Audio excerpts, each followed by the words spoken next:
Nakahiga ka sa sopa at iniisip kung ehersisyo na ba ang pagpunta sa refrigerator. May balita ako, ang paglalakad ay hindi lang nakakasunog ng calories kundi nagpapalaki rin ng utak para iwas Alzheimer's. Alam mo ba bang mas epektibo ang simpleng paglakad kaysa pag-jogging para makaiwas sa diabetes? Humanda dahil alamin ang 10 pisikal na pagbabago sa paglalakad araw-araw. Ang ilan ay parang himala. Halimbawa, ang paglalakad ay mainam sa mata at likod. Ngunit napatunayan na ito ng agam sa itim at puti. Gayunpaman, hindi ka maaaring basta na lang magpalipat-lipat sa parke na parang zombie at umasa sa isang himala. May sistema sa likod ng lahating ito.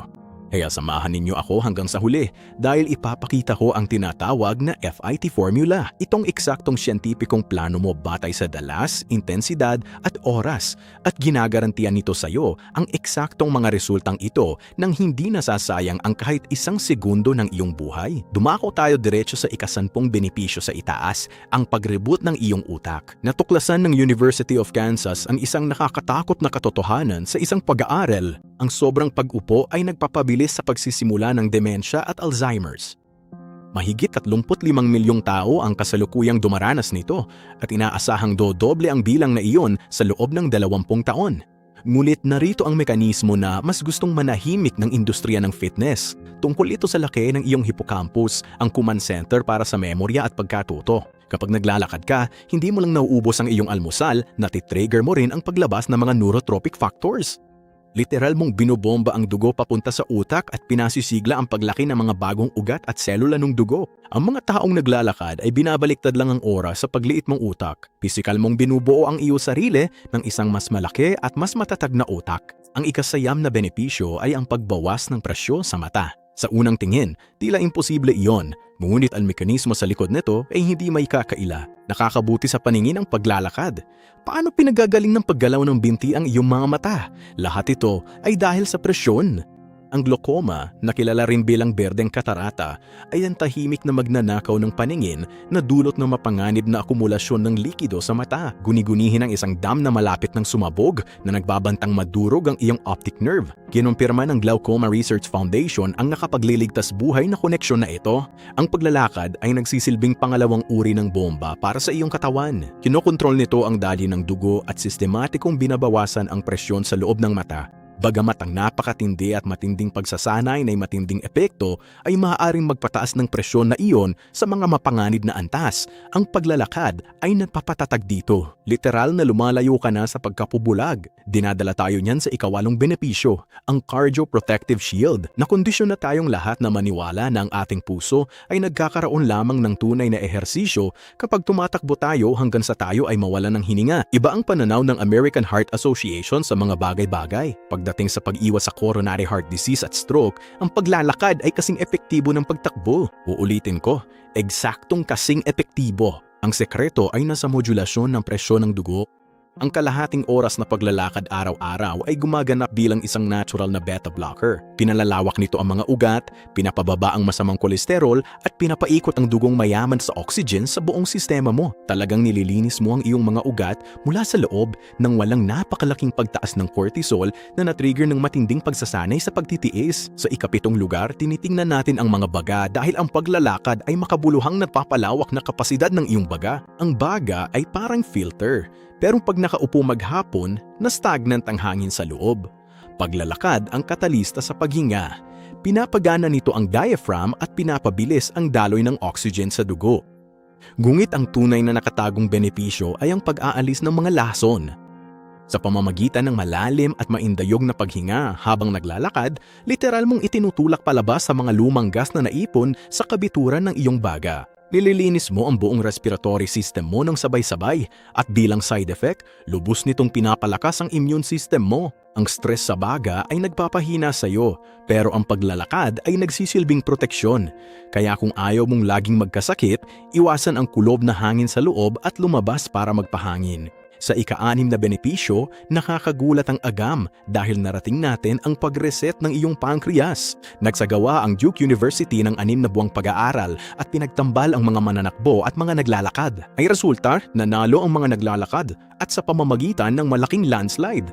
Nagpakita sila ng 6 na beses na mas malaking pagbuti sa glucose tolerance kumpara sa mga tumatakbo. 6 na beses. Ang mekanismo sa likod nito ay isang ganap na epektibong sensitibidad sa insulin. Kapag nag-sprint ka, sinusunog ng iyong katawan ng asukal sa napakabilis, halos buong lakas na paraan. Ngunit kapag naglalakad ka, sinasanay mo ang iyong katawan na iproseso ang asukal ng mahusay sa mas mahabang panahon. Dahil dito, mas konting insulin ang magagawa ng iyong pancreas sa pangkalahatan na nagbibigay sa mahalagang organ na ito ng kinakailangang pahinga. Sa pre-diabetes, ang pagtakbo ay nakakatagod habang ang paglalakad ay nakakaligtas ng buhay. Ikalima, pinapabuti nito ang panunaw. Ang dituka ay kalamnan. Pag hindi ka galaw, hindi rin ito gagana. Sa pag-aaral sa mahigit 150,000 katao, nakita ang isang madilim na ugnayan. Mas madalas mamatay dahil sa cancer sa kolon ang mga taong nakaupo lang. Ang mga aktibong tao ay nabubuhay. Ang paglalakad ay nagpapasigla sa tinatawag na peristalsis, ang malaalo na pag-urong ng kalamnan na nagtutulak sa iyong pagkain sa digestive tract. 30 minuto lamang sa isang araw ang nakakapag-regulate sa iyong panunaw at lubhang nakakabawas sa panganib ng cancer sa kolon. At kahit na mangyari ang pinakamasama at masuri ka, ang paglalakad ay statistical na nagpapataas ng iyong pagkakataong mabuhay. Tinutulungan mo ang katawan mong maglabas ng basura sa mechanical na paraan. Benepisyo 4, tinatawag ko itong ilusyon ng kalamnan. Maraming nag-iisip na kailangan ng mamahaling gym membership para gumanda ang katawan, pero ang 10,000 hakbang ay pwedeng pumantay sa isang gym session kung tama ang paggawa. Kadalasan, sinisira ng mga tao ang katawan nila dahil sa sobrang lakas ng pagtama. Inupunit nito ang kalamnan at pinapagod ang mga kasukasuan na kailangang ipahinga. Ang paglalakad naman ng sikreto sa fitness. Nakakatipid ito sa katawan, hindi na kailangang mag-recover. Maaari mo itong gawin araw-araw ng walang pagbubukod, ngunit dapat mong bigyang pansin ang iyong forma. Tuwid ang likod, nakabaluktot ang siko sa 90 degrees at matatag ang iyong pelvis. Pangatlo, lumalakas ang iyong buto. Ang mga buto ay buhay na tissue at tumutugon ito sa bigat. Kung hindi gagamitin, hihina ang mga ito. Iyan ang osteoporosis. Payo ng Arthritis Foundation ang 30 minutong lakad kada araw pampabawas ng pamamaga ng joints. Ngunit ang tunay na sekreto rito ay tinatawag na piezoelectricity. Sa paglalakad, ang bawat hakbang ay lumilika ng kargang elektrikal sa buto. Ang kargang ito ay hudyat sa mga osteoblast na bumubuo ng buto upang gumawa ng bagong tissue. Binibigyan mo ang iyong kalansay ng utos na patigasin ito. Kahit nakakabali ang sobrang pagtakbo, ang paglalakad ay nagpapatibay rito. Ang pamalawang benepisyo ay ang decompression ng gulugod. Ang sakit sa likod ay ang ganap na salot sa modernong panahon. Pinalala pa ito ng mga high-impact sports. Ang pag-upo ng matagal ay nagpapalala nito. Ngunit ang paglalakad ang pinakamahusay na lunas. Ang iyong mga spinal disc ay walang sariling supply ng dugo. Parang maliliit na espongha ang mga ito. Kumukuha sila ng sustansya kapag pinipiga at inilalabas. Ang paglalakad ang nagbibigay ng epektong pagbomba na ito. Pinapaikot nito ang mga sustansya ng malalim sa malambot na tissue ng iyong gulugod. Pinapapabuti nito ang iyong postura at pinalalakas ang extensor muscle sa likod para manatiling patayo. Hindi ka lang basta naglalakad, nilalangisan mo rin ang mga kinalawang na bahagi ng iyong gulugod. Pangunahing benepisyo nito ay para sa isipan. Ito ay isang tunay na chemical exorcism. Pinag-aralan ng Journal of Psychiatric Research ang 50 katao na may matinding depresyon. Ang resulta, 30 minutong paglalakad kada araw ay literal na sumira sa kanilang mga sintomas. Ang mekanismo ay isang malakas na chemical na pag-flush ng iyong utak. Sinusunog ng paglalakad ng cortisol, ang stress hormone, habang sabay na naglalabas ng endorphins at growth factor BDNF. Natuklasan ng Iowa State University na ang paglalakad ay lubos na nakapagpabuti sa mood ng mga estudyante nang hindi man lang nila sinusubukang mag-isip ng positibo. Ito ay isang kumpleto at brutal na pag-reboot ng iyong emosyonal na estado. Hindi ka pwedeng manatili sa depresyon at kawalan ng pag-uunlad habang gumagalaw ang iyong katawan.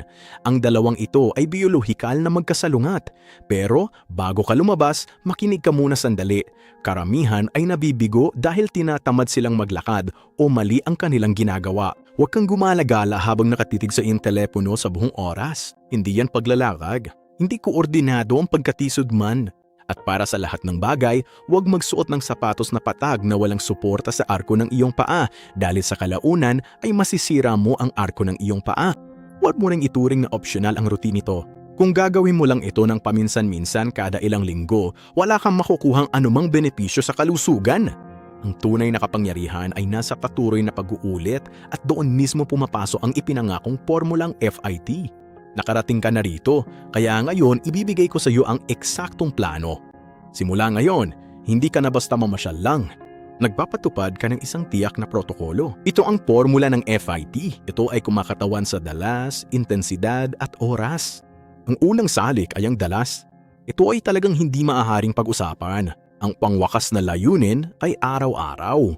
Kung mahina ka pa rin o wala sa forma sa simula, magsimula ng 3 hanggang 5 beses bawat linggo. At kung sa simula ay 5 minuto lang ang kaya mo, 5 minuto na lang ang gagawin mo. Ang mahalaga ay madalas mo itong gawin. Ganito mo ni-reprogram ang iyong cells at kailangan nila ng daily signal.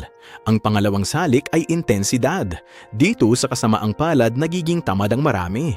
Ang relax na window shopping ay walang epekto sa pagbabago ng cardiovascular system. Kailangan mong marating ang tinatawag na talk test zone. Dapat mabilis ka ng gumagalaw para makapagsalita pa pero ayaw mo nang makipag-usap. Kung kaya mo pang humingin ng komportable, masyado kang mabagal.